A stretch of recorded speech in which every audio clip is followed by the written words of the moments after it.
Bom, boa tarde a todos, aqui é o professor Tales. Hoje vamos conversar um pouquinho sobre doenças da pleura, ou afecções pleurais, por assim dizer.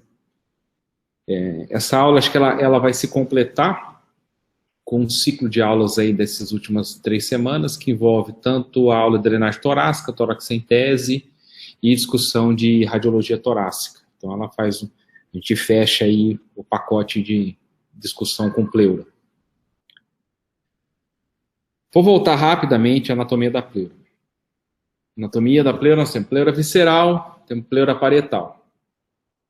E entre elas existe o espaço pleural, ou seja, é o espaço onde pode ter a formação de líquido pleural, entendeu? Essa pleura eu achei interessante porque ela existe uma irrigação tanto da árvore brônquica visceral e também da árvore pulmonar. Ah, professor, o que isso significa?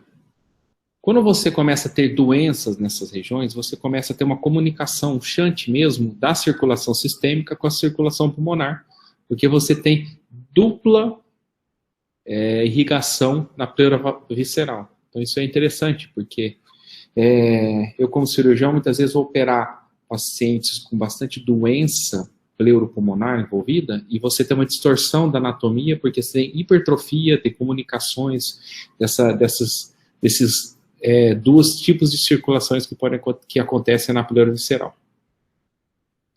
Os ramos, eles se subdividem, né, chamado uma rede capilar de von Meyer, que é chamada rede capilar gigante, que vão irrigar toda essa pleura visceral. Já a irrigação da parietal, ela dá pelas artérias intercostais. Então, vai dos ramos ali, a porção mediastínica das intercostais e a parte mais diafragmática pelos ramos da pericardiofrênica, que é uma tributária não, uma subsidiária, né, da mamária interna. A inervação da pleura visceral, ela é autônoma, então assim, ela não tem dor. Se a gente conseguir abrir, né, lembra, Casa do Papel, os caras abriram, né, na cirurgia lá, então, com a paciente meio acordada, etc. Mas se você abrir e você cortar a pleura visceral, ela não tem uma dor propriamente dita. Você tem inervação, ela é autônoma pelo nervo frênico, nervos intercostais, nervos espinhais. Já a parietal, não. A parietal você tem uma irrigação, uma inervação importante, entendeu? Ou seja, a parietal você tem esses 3 tipos de inervação, que é o nervo frênico, nervo intercostal e nervo espinhal. Então, a parietal você sente dor. Então, a dor pleurítica, que nós vamos discutir aqui para frente, ela está muito associada a esse tipo de inervação. Então, a parietal dói e a visceral não. A drenagem linfática é feita pela rede subpleural, pelos gânglios ao longo das artérias intercostais, que vão até a artéria mamária interna, e também pelos gânglios ao longo da artéria pericardiofrênica. Então, todo o sistema de drenagem da pleura, que é diferente, muitas vezes, da rede de drenagem pulmonar, da linfática. A formação do líquido. A gente já discutiu. Ele é formado pela pleura parietal e absorvido pela superfície da pleura visceral e uma pequena parte também pela parietal. Então, existe um fluxo constante de 0,1 ml quilo-hora de formação desse líquido. E quando a gente vai falar de doença de pleura, nós vamos falar propriamente dito dos derrames pleurais e de neoplasias pleurais. E uma coisa pode estar coexistindo, tanto o derrame pleural junto com a neoplasia pleural. Pra você ter uma ideia, as etiologias do derrame pleural tem mais de 50 já descritas. Então, você tem urina no tórax, é um urinotórax, tem sangue no tórax, é um hemotórax, você tem ar no tórax, é um pneumotórax. Entendeu? Então, se derrame pleurais propriamente dito, você tem aí mais de 50 etiologias que podem formar esse tipo de afecção para o paciente. Derrame pleural, aqui é uma imagem, né? Deixa eu ver se eu consigo mexer o mouse aqui, do derrame pleural.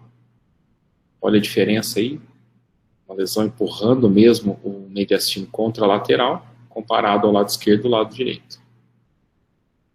E os tipos de derrame, nós temos diversas classificações de derrame. E os tipos a gente basicamente conversa sobre o transudato, o exudato, o empiema, e desses, aí se você tiver sangue puro hemotórax, se você tiver uma urina, por exemplo, algum problema renal com a cavidade pleural, pode ter urinotórax, se você tem produção do quilo para dentro do tórax, tem um quilotórax, mas de modo geral, uma das classificações é a básica de transudato, exudato e o empiema.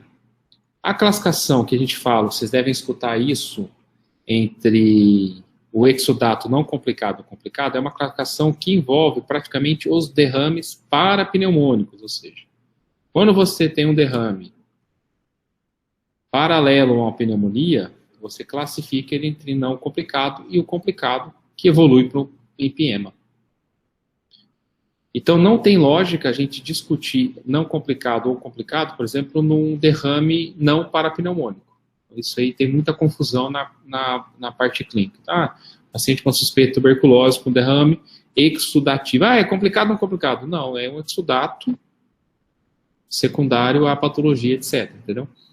Não, é um derrame parapneumônico, que é um exudato no momento, não complicado ou complicado, que predispõe a evoluir para o empiema.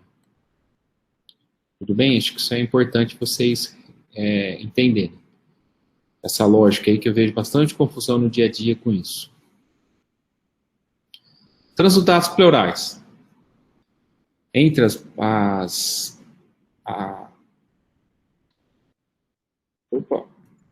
travou. Transudatos pleurais. A causa dos transudatos pleurais é alteração na pressão oncótica mesmo, né?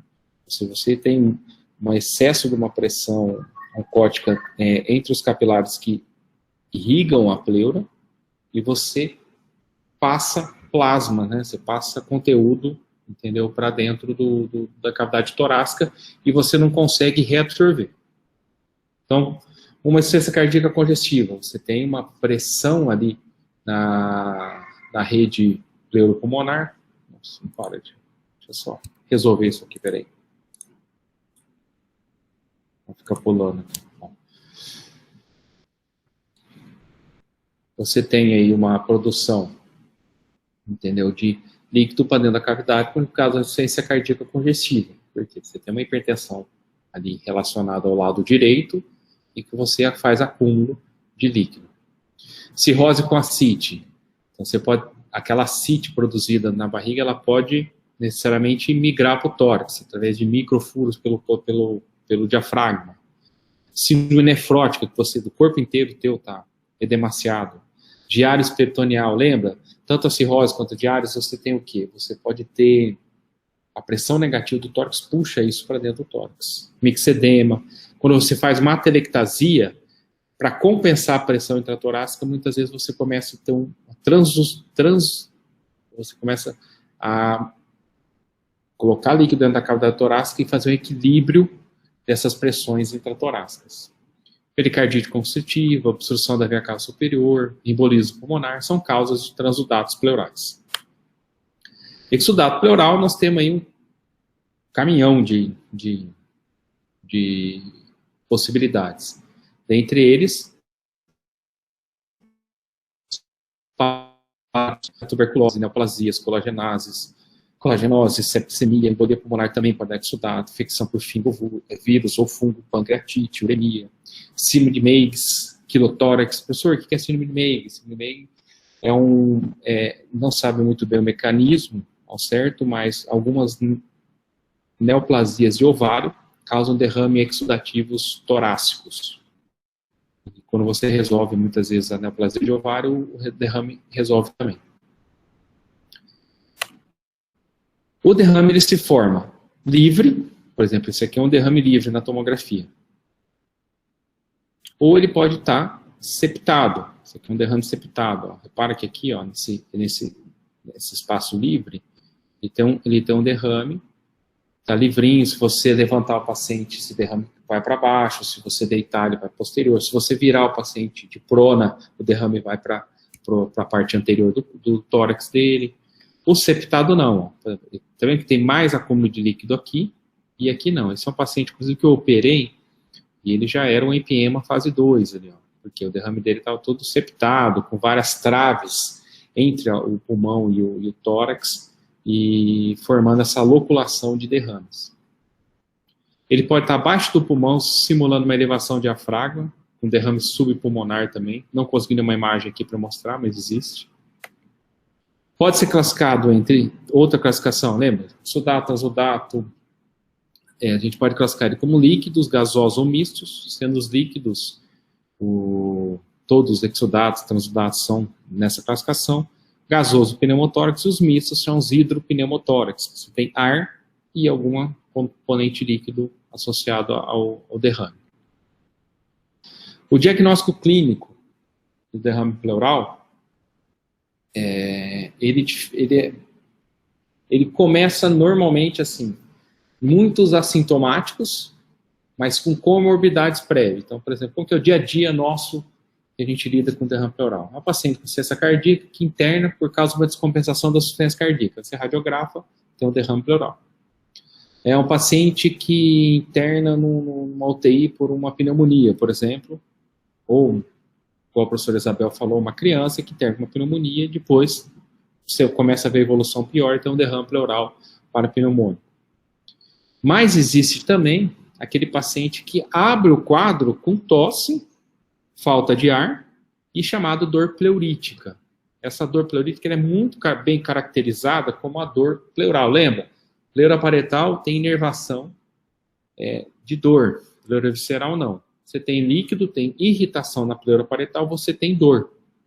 Entendeu? Então, como que é essa dor pleurítica? Principalmente na inspiração. Então, o paciente ele chega para você com dor no tórax, localizando bem. Tem pacientes que, sim, tem derrames específicos loculados e eles mostram quase que cirurgicamente a ponto de dor, que é aquele local onde está irritando a pleura. E principalmente quando eles fazem a inspiração, que é chamada dor pleurítica. Então, você inspira, você distende, tenta aumentar, empurrar aquele derrame e dói o tórax. A dispneia pode acontecer quando o derrame é volumoso ou quando esse derrame leva a dor pleurítica. Você confunde essa falta de ar com a dor e esse misto de dispneia com dor torácica. Você evoluindo o exame físico, você pode ver sinais clássicos, por exemplo, de uma assimetria na ventilação e literalmente na expansibilidade da caixa torácica. Quando você vai fazer a percussão, você vai ver a maciçez móvel, ou seja, você faz uma percussão com ele sentado, você vê aquela maciçez na base, por exemplo, do hemitórax direito. Aí você deita o paciente decúbito lateral. Você faz a maciçez, ela some daquele ponto. Aquela maciçez move a percussão. Diminuição do murmúrio vesicular na ausculta pulmonar. Você vai auscultar o tórax do paciente e aquele ponto de derrame, ele não passa o som de murmúrio vesicular pulmonar. Você tem alguns outros sinais aí, até coloquei como a pectorilóquia fônica e fônica. Esse é o famoso 33. Quando você ausculta uma pessoa falando 33, você não escuta isso, normalmente. Se você tem uma massa de derrame, a voz do paciente passa por ela. Então é chamada afônica ou fônica. A fônica, a pectorilóquia fônica, a gente fala 33, por exemplo, outra palavra, você ausculta com esteto. E a fônica, quando ele sussurra, se você pedir para o paciente falar assim, fala 33, aí ele sussurra 33, por exemplo, e você ausculta essa voz através do esteto. Então, isso é chamado pectorilóquia fônica. E evidências radiológicas, como eu falei, vários pacientes, a gente descobre o derrame já armado, ou seja, já com raio-x, chegou com outras formas, a gente descobre esse derrame pleural pela radiologia. Confirmação pela toraxentese e, como eu disse, vários casos podem ser assintomáticos. Os exames do líquido, a gente já discutiu isso na aula de toraxentese. Você tem, assim, hoje, inúmeros exames que você pode coletar, daqui para frente mais ainda, e, assim, é uma gana de propedêutica diagnóstica, examinar líquido pleural enorme. De modo geral, você vai fazer os critérios de Light. Então, você vai coletar o perfil de toraxentese que vai ter a celularidade, a proteínas totais, o LDHL, glicose, pH, entendeu? E a citologia, como eu falei. E tem outros exames que você pode coletar no líquido para sair. Então, estou suspeitando um quilotórax, você quer confirmar?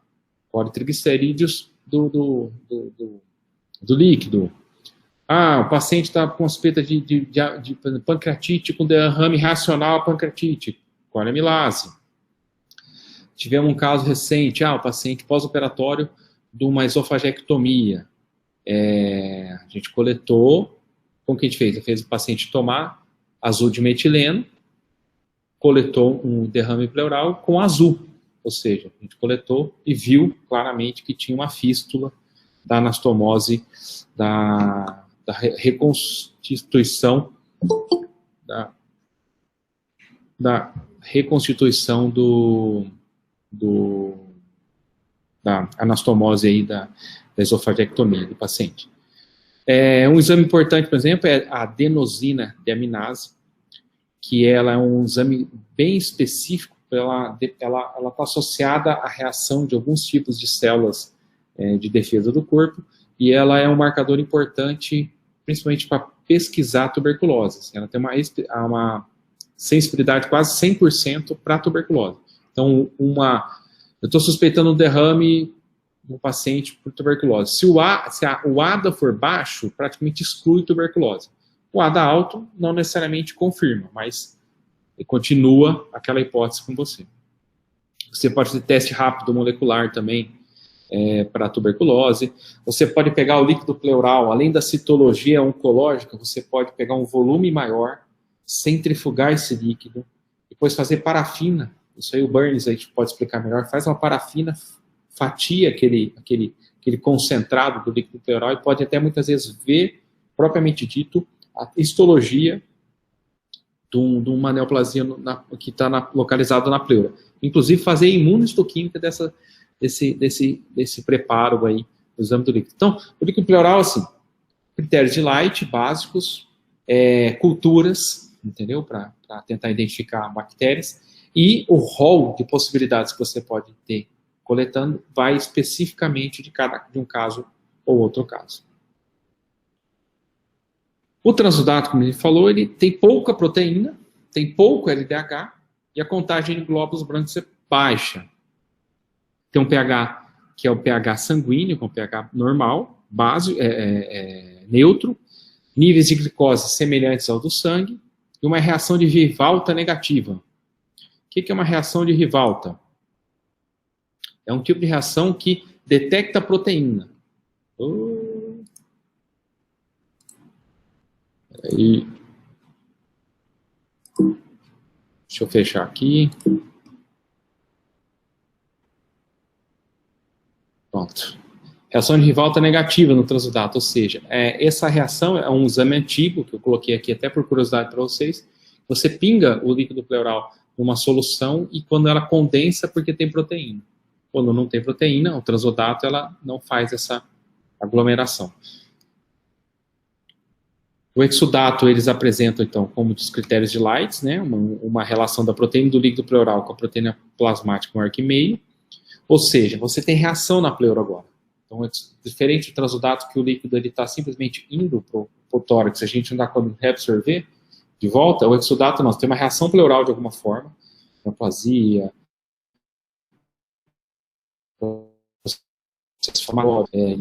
50 causas possíveis aí, ou mais, e você exuda proteína para dentro. Então a relação vai ser maior. O LDHL também. A reação de Rivalta, quando você pinga, isso aí vai dar positivo. Então você fecha como exudato pleural. Um exudato pleural que a gente fala que são os complicados, igual eu citei antes, quando tem um derrame parapneumônico suspeito, é um pH baixo, glicose baixo, LDH maior que 1000, ele antecipa uma necessidade de drenagem do futuro empiema. E é importante isso, viu, pessoal? A minha equipe aqui, no Hospital Estadual de Bauru, ela chegou faz 1 ano e pouco. Então, a gente começou a operar em maio, junho do ano passado. Se você olhar o nosso perfil cirúrgico daquele momento, era basicamente decorticações pulmonares por empiemas complicados. Hoje, nós já estamos com uma forma muito rara de ter pacientes com derrames pleurais complicados que precisam de uma decorticação. Normalmente, são pacientes que já chegam de outros serviços assim. Por quê? Porque conforme mais rápido você faz o diagnóstico de derrame pleural e você já atua de uma forma efetiva, esvaziando, drenando, ou fazendo uma videotoracoscopia para limpeza dessa cavidade, retirada e biópsia e diagnóstico, você evita que ele chegue num momento que tenha uma complicação maior pleural. Radiografia de tórax. O professor Marcel aí brilhantemente mostrou muita coisa sobre radiografia de tórax, mas a imagem típica é o menisco, com cavidade virada para cima, linha de Demosier, variável com decúbito, que é isso aqui, ó. Olha o diafragma normal, como ele é, essa concavidade para cá. Você inverte a concavidade, é chamado curva de Demosier, que é o sinal de menisco. O desvio contralateral, olha que interessante aqui, a via aérea desse paciente. Se você olhar com cuidado, ela desce aqui a traqueia, os brônquios estão tudo empurrando para cá, o coração está sendo empurrado para cá, ou seja, tem um efeito de massa, um derrame extenso. Você faz o decúbito lateral, olha que interessante, esse derrame escorre quando é um derrame livre. Por que é interessante? Porque muitas vezes você pode ter imagens muito parecidas com a telectasia, massas pulmonares, e uma radiografia com derrame escorrendo naquele ponto, numa curva de Demosier, você faz o decúbito lateral, escorre, você tem um derrame livre. Então você tem mais facilidade na propedêutica, tanto diagnóstica quanto terapêutica desse derrame. Sem linha de Demosier, não sei se estou falando certo, depois vocês me corrigem, ele é um derrame loculado. Olha que interessante, isso aqui já está todo loculado, já é uma doença pleural com derrame, que já vai evoluindo provavelmente para uma fase de fibrino purulenta, que a gente fala, e depois de uma fibrose mesmo desse espaço pleural, que para você arrumar, você tem que literalmente decorticar, arrancar toda a pleura, tanto visceral, paretal, para poder reexpandir esse pulmão do paciente. A telectasia, olha que diferente. Como lembra, assim, não passa um mês de um raio-x de atelectasia que eu sou chamado para drenar o tórax. Assim, é impressionante como isso acontece, uma atelectasia. Só que muitas vezes na telectasia você tem o que fazer, principalmente a cirurgia torácica. Então, a gente pode fazer uma videotórax, faz normalmente uma broncoscopia, algumas vezes é uma rolha de secreção, uma rolha de sangue ou uma neoplasia, a gente já faz diagnóstico. Mas, de modo geral, você não drena uma atelectasia.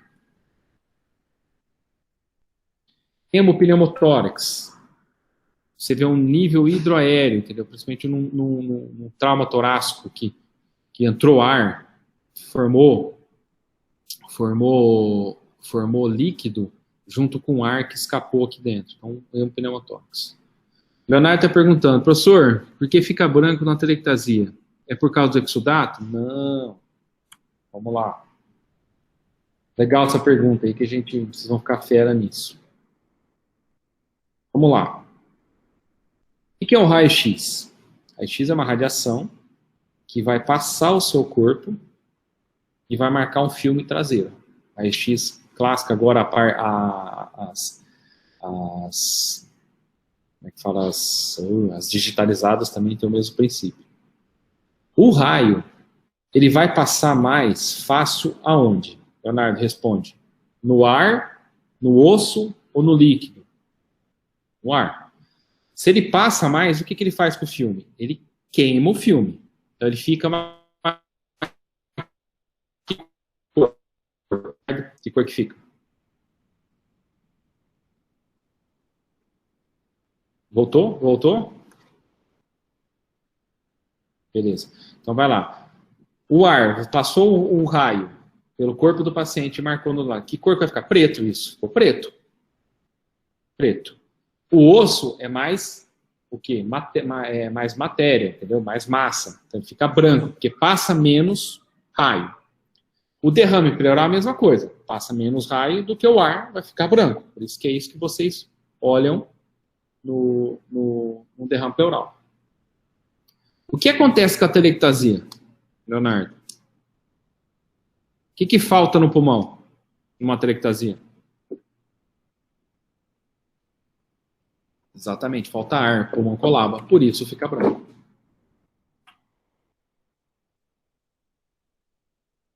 Entendeu? Fez sentido? Por isso fica branco. Como é que você vai diferenciar a atelectasia do derrame pleural extenso? Mas aí fica a dúvida, por que ele diminuiu? Não entendi. Eu vou perguntar por áudio mesmo, porque eu Pode não ser. consigo explicar. É que eu já vi umas imagens de atelectasia que aí mostra, tipo, aqui tá o pulmão, uma parte super pequena, assim, e o resto. Aí fica a dúvida, tipo, se ele diminuiu tanto, assim, o pulmão, em volta não vai ficar uma cavidade, tipo, com ar, ele não ficaria preto? Não. E aí que tá. Você não tem o pneumotórax. Se você tem um pneumotórax, o pulmão colaba. Vocês estão conseguindo ver minha mão? Estão vendo? Sim, Então, o pulmão colaba e em volta fica o ar. Então, pneumotórax. Na atelectasia, o pulmão tem a pressão negativa das pleuras. Então, ele vai repuxando o tórax ipsilateralmente. Então, você vai desviar o mediastino, sobe o diafragma, você retrai as costelas, porque vem junto. Algumas vezes, vai chegando um grau de atelectasia que essa pressão fica muito forte. Aí ela causa o quê? Um transudato ou um exudato, porque começa a jogar líquido ali e vai substituindo para controlar essa pressão. Mas naquele primeiro momento de uma atelectasia, por exemplo, você faz uma intubação no paciente, tubou seletivo, atelectasiou o pulmão, não deu tempo de formar líquido ali. Então aquilo retrai tudo, puxa tudo para o lado que está fazendo a atelectasia. Isso que eu queria que vocês entendessem bem. Se você, a mecânica, tipo, quando você tem líquido pleural, ele faz efeito de massa. Aquela pressão de menos 8, menos 5 centímetros de H2O no tórax, ela aumenta, vira positiva e ela empurra o mediastino contralateral. Ela vai comprimindo até o outro pulmão. A atelectasia é o contrário, ela puxa. Ela retrai, a caixa torácica vem junto, o diafragma vem junto e o mediastino vem para o lado. Até um certo ponto que começa a formar líquido, uma atelectasia crônica, aí você mistura, você tem líquido pleural e atelectasia. Fez sentido? Entenderam? Leonardo? Professor, eu também tenho uma dúvida sobre isso aí. Quem está falando? Tá me ouvindo? Estou. Então, eu tô meio com a dúvida assim, no mecanismo de formação dessa telectasia, porque, por exemplo, o alvéolo ele vai colabar justamente porque tem uma obstrução dentro da via aérea, certo? E no outro caso, o líquido ele colaba também no derrame pleural, o alvéolo, só que é por fora, não é? Não sei se eu estou me fazendo entender. Fez entender. Você, muitas vezes, tem um derrame pleural, esse derrame começa a fazer com que você não consiga expandir o pulmão. Aí ele tem uma atelectasia reacional ao derrame. Viu que louco isso? A gente tinha atelectasia que formou o derrame, a gente pode, o derrame mesmo, formar certos graus de atelectasia, porque você não consegue empurrar ar pro alvéolo e vai fechando. Entendeu? A própria dor pleurítica, a forma que a pessoa vai parando de respirar por causa de dor. Tem um monte de mecanismos que faz com que você não ventile o pulmão e forme atelectasia em conjunto. Entendeu? Esse é o mecanismo que associa o derrame, muitas vezes, com atelectasias parciais do pulmão por causa do derrame. Formar uma atelectasia pulmonar tem inúmeras causas.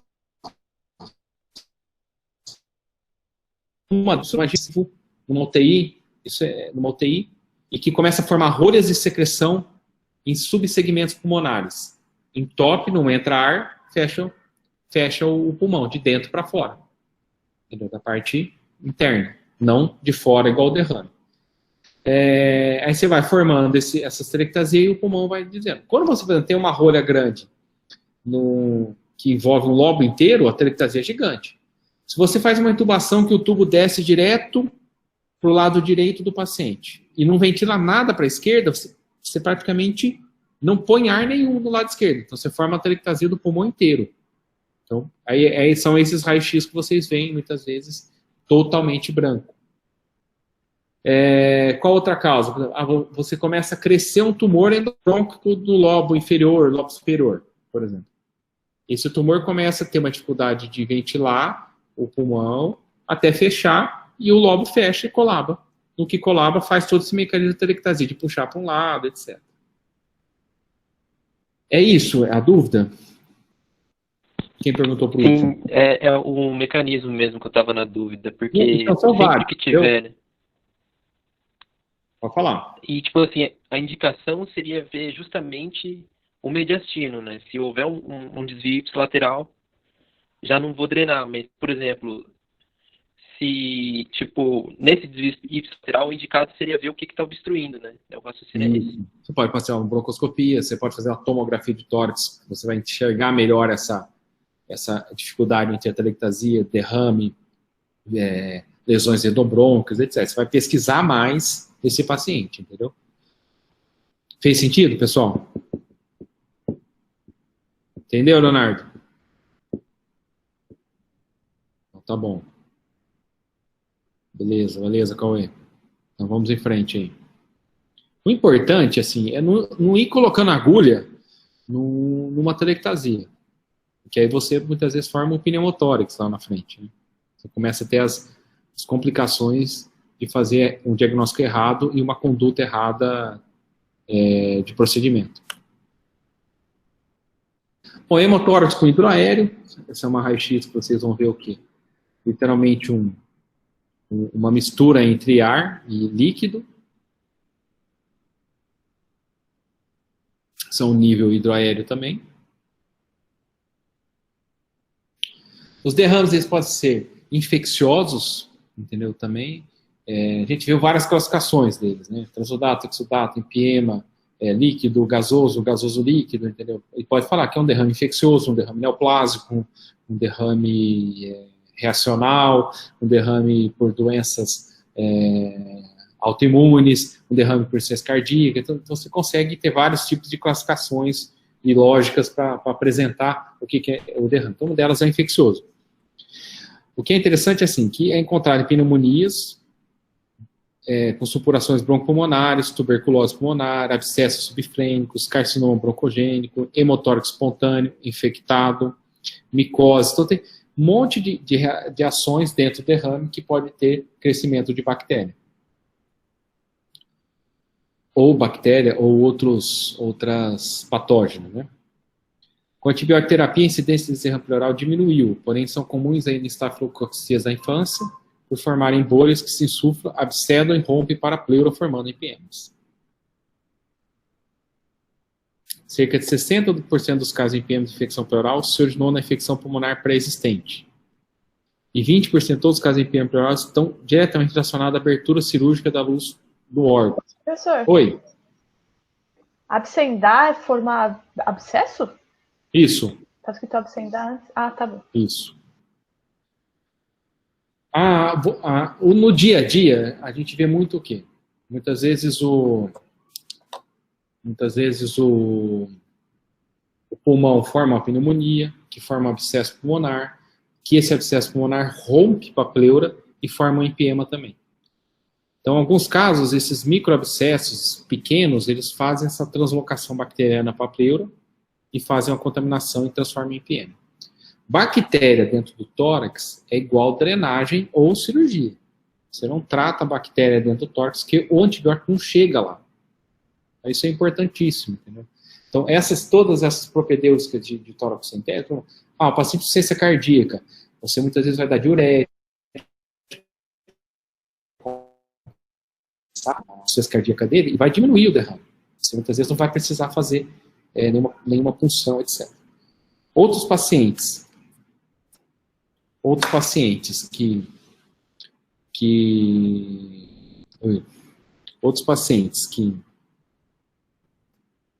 tem bactéria lá dentro, de alguma forma essa bactéria vai evoluir, porque o antibiótico por si só não consegue resolver.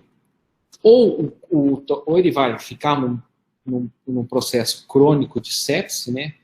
Estado febril, assim, uma bacteremia no corpo dele, vai ficar mal, vai ficar evoluindo isso até você resolver a pleura, ou o corpo dele vai defender. O corpo dele se defendendo, o que acontece? ele forma carapaças. Aí ele faz como se fosse ele fecha o empiema. Então, também é comum na prática clínica, você tem um paciente que teve uma pneumonia, teve um derrame parapneumônico, ele conseguiu ter alta hospitalar, mas o tórax dele está lá com literalmente um empiema todo loculado, espessado a pleura, que ele fez a defesa daquele ambiente ali e isolou aquela bactéria, aquela quantidade de pus no tórax do paciente. Isso é bem comum acontecer. 20% dos derrames infecciosos, igual comentou, é por pós-operatório de procedimento cirúrgico. Inclusive, aí que tá. Paciente de ciência cardíaca com derrame pleural, você faz uma toraxentese. Aí semana que vem, de novo, você faz outra toraxentese. Aí na outra semana você faz uma hora, você vai colocar bactéria lá dentro do tórax dela. Entendeu? Então, por isso que saber quando fazer a toraxentese e você não ficar o tempo todo furando à toa o paciente, principalmente os pacientes com transudato, porque você pode levar a bactéria para dentro da cavidade torácica e formar complicações pleurais maiores. De modo geral, o manejo diagnóstico aqui, vou mostrar aqui para vocês. Suspeita clínica, raio-x de tórax, frente, perfil e decúbito lateral. Confirmou o derrame pleural, faz uma toraxentese. Líquido de aspecto não purulento, você vai olhar e fazer uma diferenciação, exudato e transudato. Transudato, vai tratar o transudato. Se for um parapneumônico, por exemplo, com características não complicadas, antibiótico. Complicado, já é um pré-empiema. Você já vai pensar em você resolver ou drenagem ou você vai operar. Fez toraxentese. Ah, professor, já aconteceu isso. Ah, veio um transudato, cresceu bactéria, melhor drenar. Entendeu? Se não for contaminação do seu procedimento, mesmo com bactéria e a característica ainda não ter evoluído para um exudato ou para um empiema, é melhor drenar. Líquido de aspecto purulento na hora da toraxentese é igual já a partir para uma drenagem. Entendeu? Aí vai, definição da fase evolutiva, desse empiema, muitas vezes você vai evoluir para outros exames como tomografia de tórax, você vai olhar se está numa fase aguda, fase de transição, fase crônica, e conforme essa evolução, você define qual abordagem que você faz, se é drenagem, se é uma videotoracoscopia, se é uma decorticação aberta, tudo isso aqui pode acontecer no manejo desses pacientes. Derrame de tuberculose. Isso, o pessoal parece que esqueceu que a tuberculose, ela convive demais com o nosso país ainda. Então, assim, pacientes depois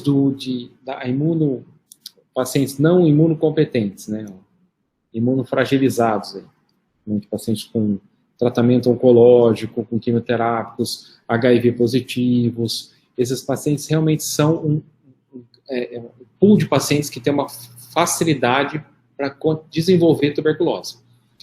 E a gente sabe também, cada dia, que existem predisposições de você desenvolver tuberculose mesmo sendo imunocompetente.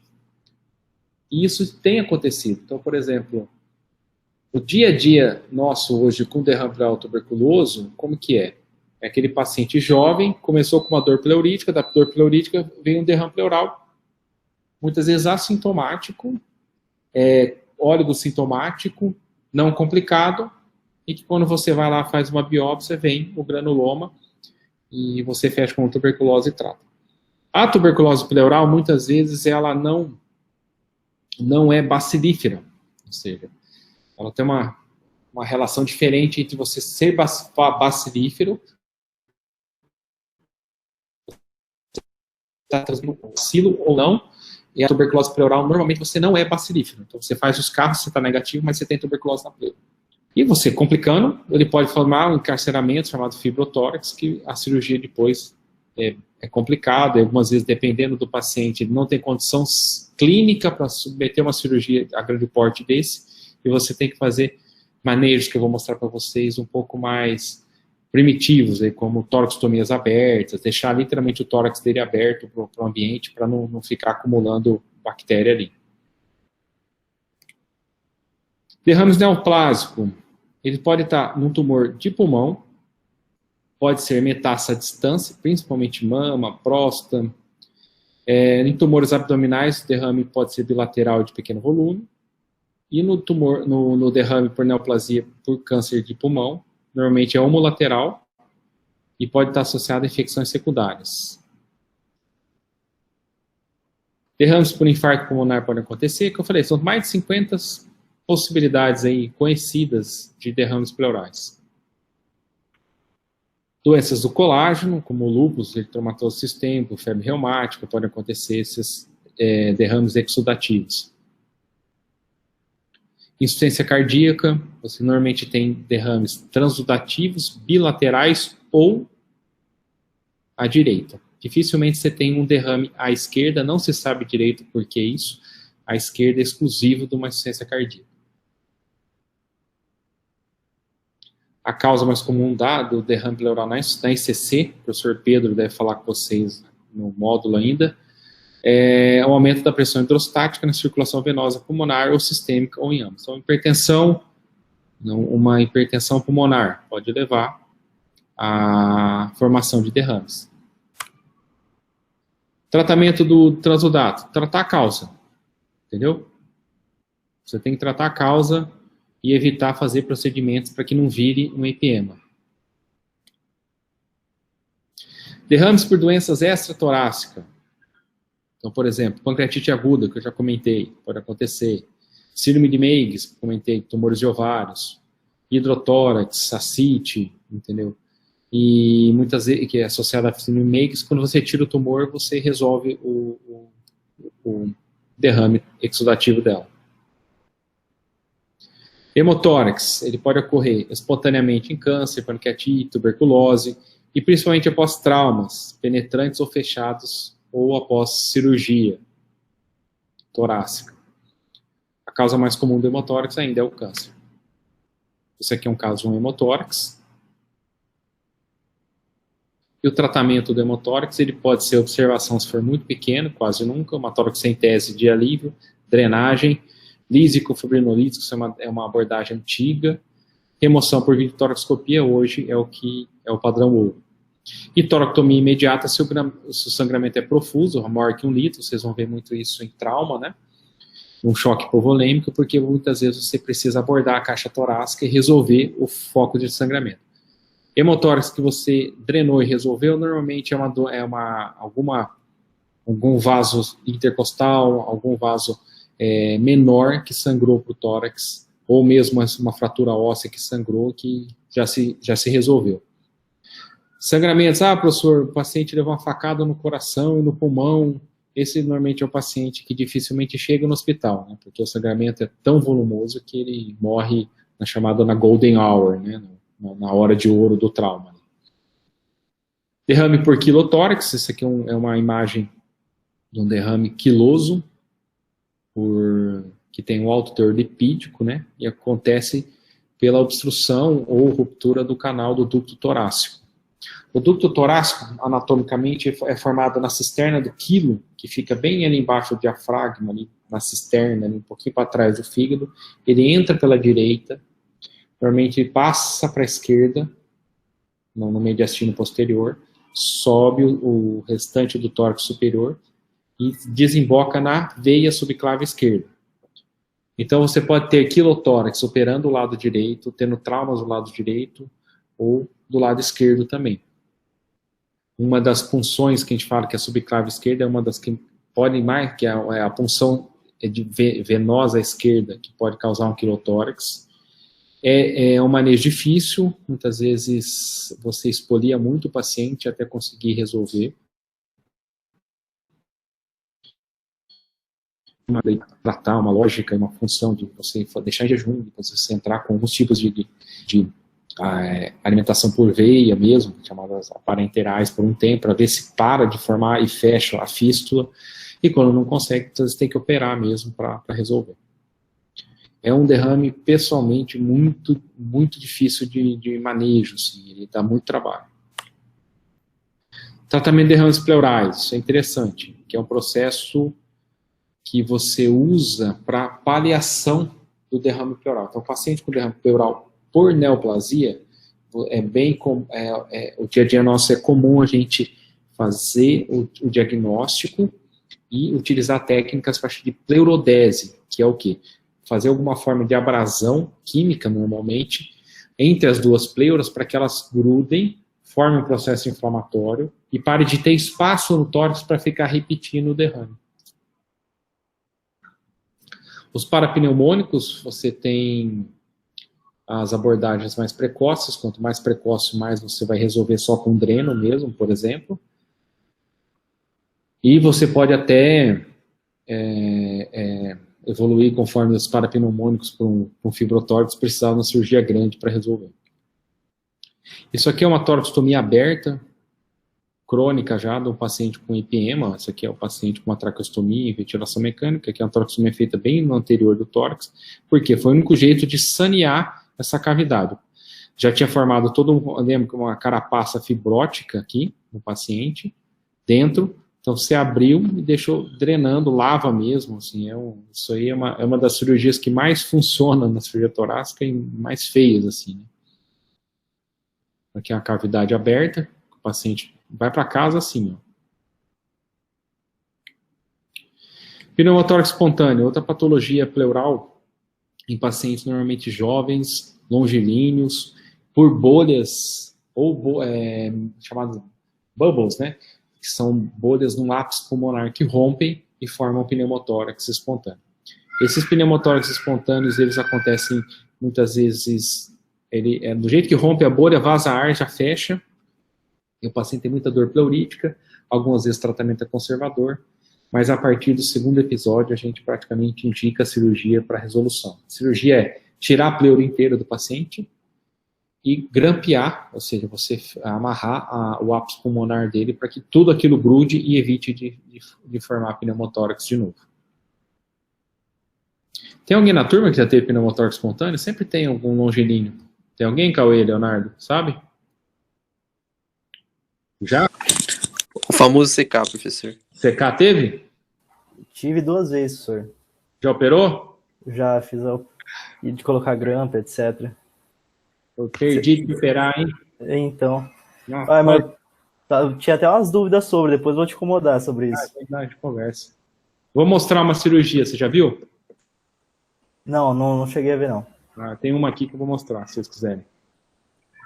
Beleza. Pneumotórax hipertensivo, isso é o famoso, né? Cara, depois, o dia que vocês treinaram pneumotórax hipertensivo, nossa, vocês vão ver que vocês vão sentir médico, assim, sabe? Porque é aquele paciente morrendo, que você drena e ele fica vivo, assim. O negócio é impressionante, um pneumotórax hipertensivo.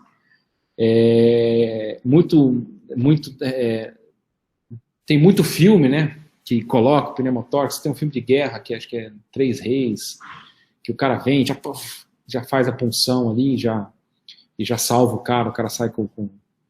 Então, assim, mas realmente, assim, um pneumotórax hipertensivo é muito legal, porque você drena e você resolve, e aquela sensação de salvar a vida, sabe? Ver o watch, assim, sabe? Cheguei e salvei a vida do paciente mesmo.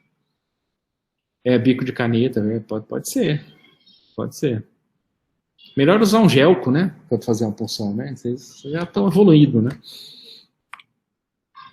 É uma emergência, né? Precisa falar. Isso aqui, olha, o colabamento do pulmão, empurrando contra a lateral. Isso pode levar a um choque circulatório por compressão mesmo dos grandes vasos e rotação das estruturas mediastinais. Isso aqui é um outro raio-x de um hidropneumotórax também hipertensivo.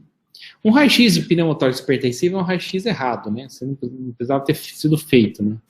Mas acontece a gente ter alguns. Aqui é um pneumotórax drenado. Aqui é um intestino pneumotórax aqui. Outra complicação das drenagens chamada enfisema subcutâneo. Esse é um paciente que o mesmo está aqui, ó. Olha a diferença.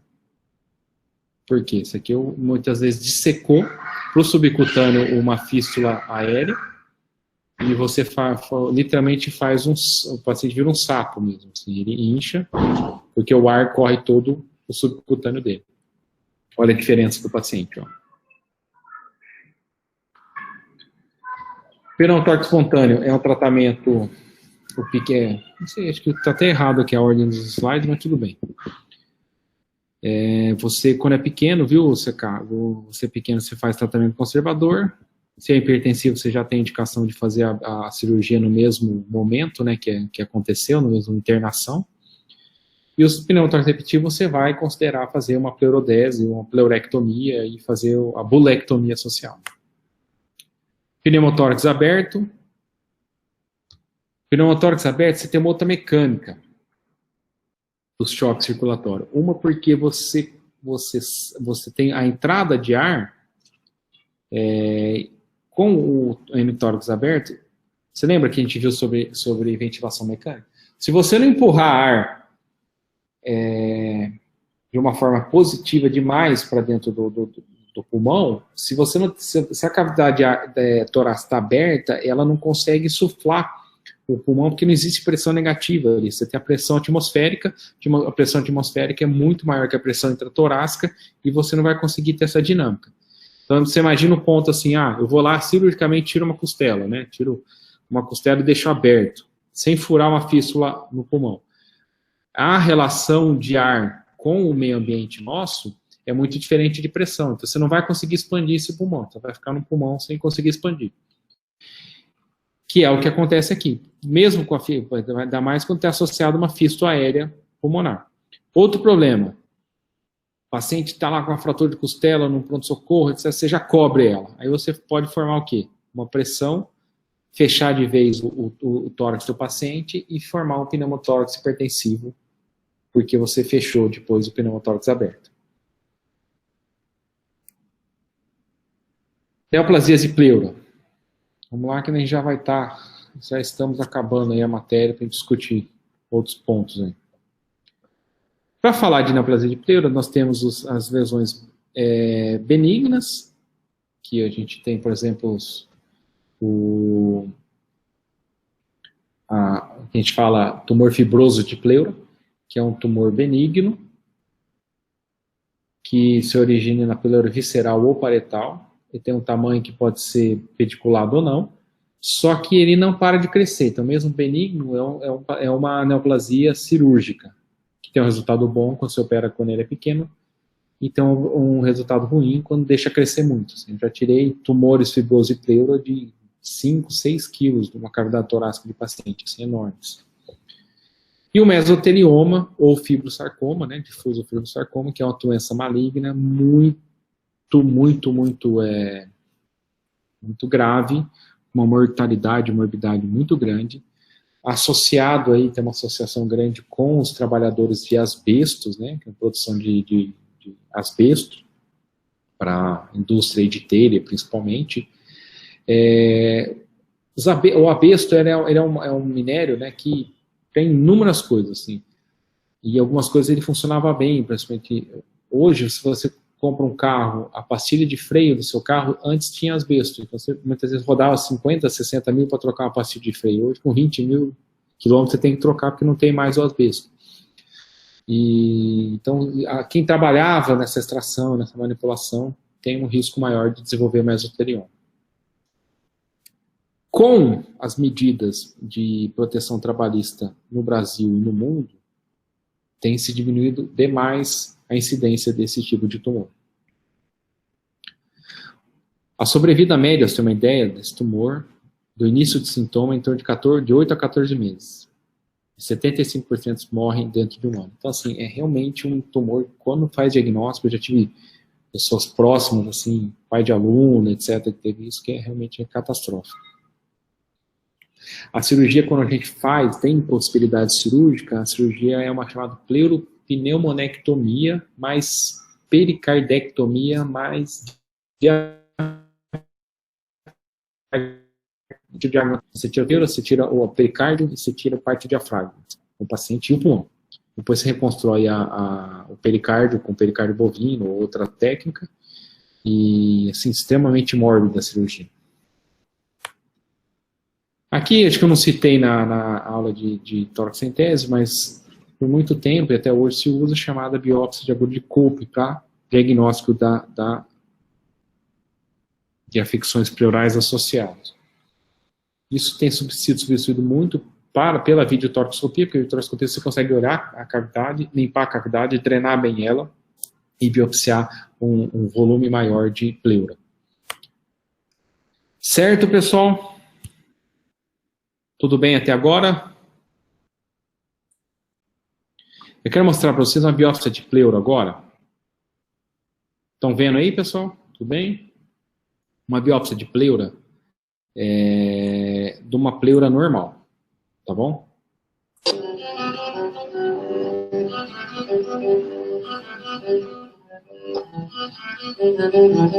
Isso aqui é o diafragma. Olha uma pleura normal. Eu preciso observar. Uma pleura parietal de aspecto normal. Você tem os arcos costais aqui, entendeu? Tem o feixe intercostal e aqui com um eletrocautério você faz literalmente uma janela e retira a pleura.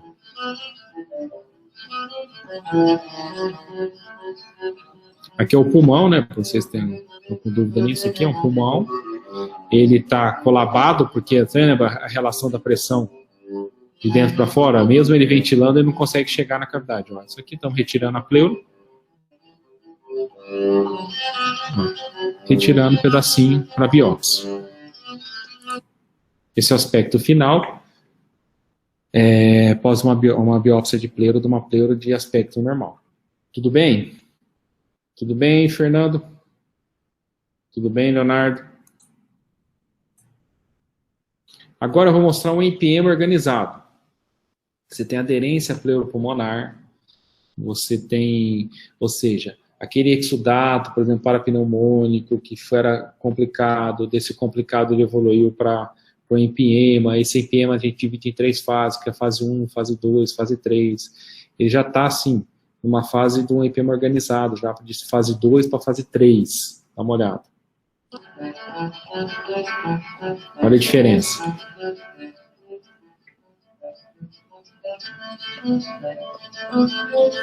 Conseguem ver? Ó, isso aqui é uma loculação, tá vendo? Loculação pleuropulmonar. Ó, tem pulso aqui, ó, fibrina, tá vendo? Chamado fibrino purulento. Tá soltando, tô soltando, ó.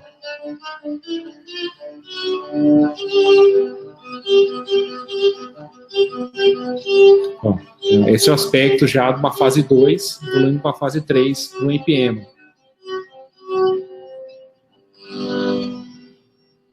Você está entendendo? Vocês estão entendendo? Deixa eu voltar aqui. Quando a gente fala que locula, aquele raio-x que eu mostrei no começo, aquele derrame livre e depois um derrame que está todo loculado, é isso que acontece dentro da cavidade com a bactéria. Ok? Conseguiram visualizar essa diferença bem? De uma pleura normal para um empiema aí de fase 2? Beleza. CK? Professor. Quer ver a sua cirurgia aí? Opa, tô na guarda dela aqui. Tá na guarda. É rápido, viu? Esse vídeo aqui é... Ó, pneumotórax. Depois, viu, CK, eu vou deixar o link.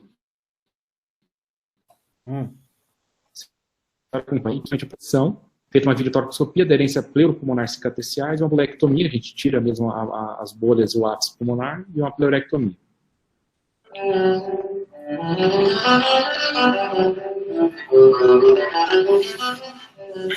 As aderências que já tinham feito, que esse paciente já tinha 3, 4, já tinha sido drenado 2 vezes, então vai formando aderência.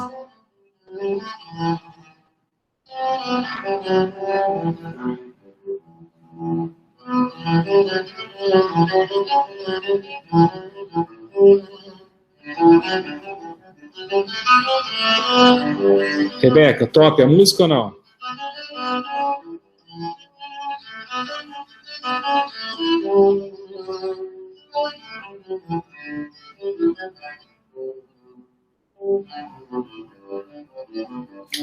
Essa é a bulectomia, CK.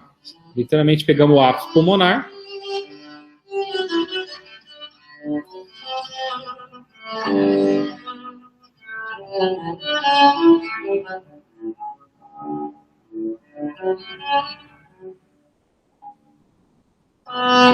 E agora a gente faz o tratamento, né? Porque tirou a bolha, E outra ideia agora é fazer com que a pleura visceral e a parietal, ela grude para sempre. E o paciente evite de ter outro caso pneumotórax.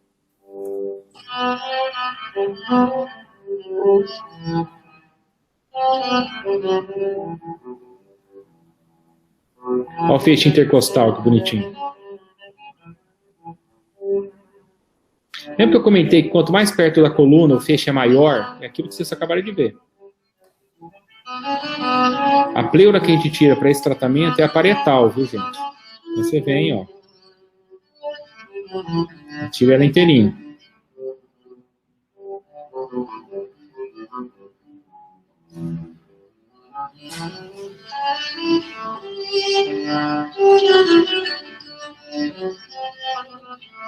Literalmente você descasca. Olha o aspecto final, ó, bacana.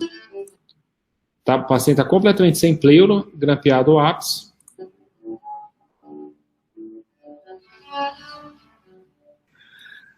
Nós vimos uma pleura normal, nós vimos uma pleura com empiema, nós vimos aqui uma biópsia, uma pleurectomia.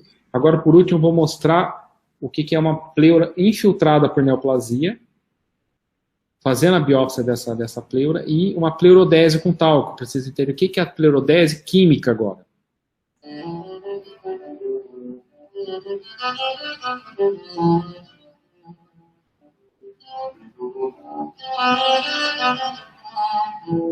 Olha a infiltração da pleura. Todo esse esbranquiçado, olha como que a neovascularização da pleura. Os infiltrados todos, uma pleura de tumor, isso é um tumor metastático, né? Avançado, uma doença já grave, um paciente com muitas vezes com uma sobrevida muito curta. Olha o derrame, mesmo ainda com tudo isso, ele é citrino. É um exudato, normalmente mais crônico, então você vai encontrar mais linfócito. Quando você vai procurar ele, vai ter um pH muitas vezes perto do normal um pouquinho, diferente do IPM, vai ter uma glicose relativamente normal. Ó, uma telectasia legal. Ah, legal. Aqui. Deixa eu voltar aqui um pouquinho. Aí. Oh, caramba. Peraí. Quem tinha perguntado sobre a telectasia no derrame pleural? Foi eu, professor. Quem tá falando? Desculpa. É o Cauê. Ô, Cauê. É o seguinte. Tá vendo rosinha? Aqui no pulmão, que eu tô mostrando? Tô vendo. Isso é um pulmão expandido. Esse é um pulmão não expandido. É uma telectasia. Então, esse derrame pleural, ele vem empurrando muitas vezes e áreas do pulmão não consegue expandir. Você não consegue expandir, você vai formando atelectasias. É o contrário, entendeu? Você faz uma atelectasia por causa da volumetria do derrame. Veja, isso aqui é um expandidinho, uma atelectasia. Feita a biópsia, né?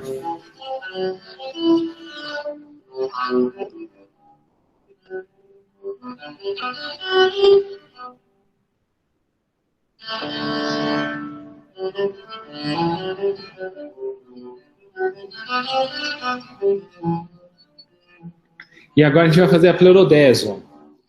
É um talco, né? Um talco estéreo.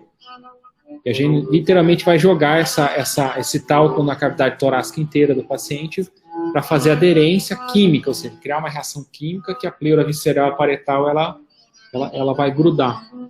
Isso evita que o paciente fique tendo derrames de repetição. Então, dá um tempo, dá um fôlego clínico para o paciente fazer uma quimioterapia, tentar tratar a neoplasia dele.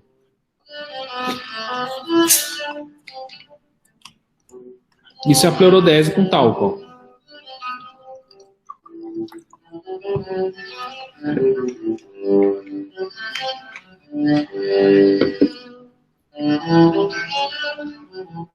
É nevar, né? Você fala nevando.